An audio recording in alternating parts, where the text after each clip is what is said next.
Too busy taking pictures, didn't realise I've got something else to do.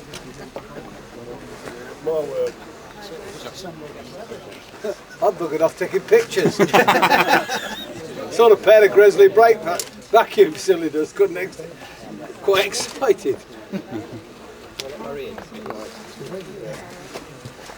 Everyone here, ladies and gentlemen, before I invite Pete to pull the cord, could I just say thanks to the builders, Thackeray's, who've done a very nice job and transformed our lives here at Pickering. It's a nice bit of good news, particularly following on from the announcement that we've secured the £1 million lottery grant to put the roof back on the station and the new the learning centre. So it's all happening for the railway at the moment. So many thanks, Peter, for coming, and please do us the honours. Before I do, life's a strange thing, because you never quite know what life has in store for you, because what Murray doesn't know is I came to this railway 6 months after it opened first on a photographic charter from the GEC on a very cold Sunday in winter, and it just went the other side of the tunnel with one of the Lambton tanks, 2 Mark 1s, and you went halfway up the hill and that was it. I mean, there is no way I could see what the future held for me personally. I was an apprentice at the GEC, you know, loved steam engines, but didn't realise what that was to play. To actually come here and do this performance is fantastic, because this week I've just finished a new series on Dr. Beeching for the BBC, and I'm starting a new series for ITV on trains, and I've made lots of wonderful friends. But the highlight this week, God knows how I got this job, but I did get this job for the BBC as a political commentator at the Labour Party conference, which God knows how I got the job, but I did.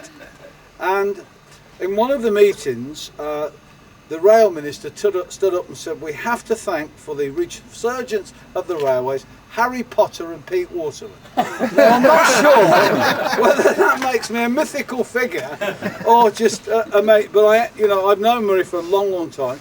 I think Murray was one of the very first journalists that found out I had a passion for railways and rang me up when he was the editor of Rail and said, I'd love to do an interview. And at that time I think I was buying diesels left, right and centre, and from that has grown, you know, a massive empire at Crewe. We are the 3rd biggest maintainers on the BR network. Only Bombardier, Alstom and Westinghouse are bigger than us. We now play trains very seriously on the railway, but we still have fantastic steam engines to have fun. But like Murray, my real passion is coaches, and what you have restored in the Gresleys is amazing, because most of you know I have a model railway company that makes 7 million fine scale models, and what Murray doesn't know, I snuck up here more often than he knows to take photographs of bits of pieces, and they are our best selling item. And in fact, I was just photographing one more, and you know, I'm now looking at the Thompsons thinking, yes, maybe we should do some Thompsons in blood and custard. So this is a tribute not just to, you know, you guys, what you've done here, but this is where we've all come on the preservation movement in 40 years. Nobody 40 years ago would have ever thought that we would have brought tourism and we would have brought people back to the railway. Because make no doubt about it, it's the railways like you that have turned the corner and made the railways the success that they are. This week, for the first time ever in British rail history, the railways hit a 91 percentage of trains delivered on time. It went over 1.3 billion passenger journeys, which is the highest ever amount of people travelling by train since the D-Mob in 1946, and that's with half the network.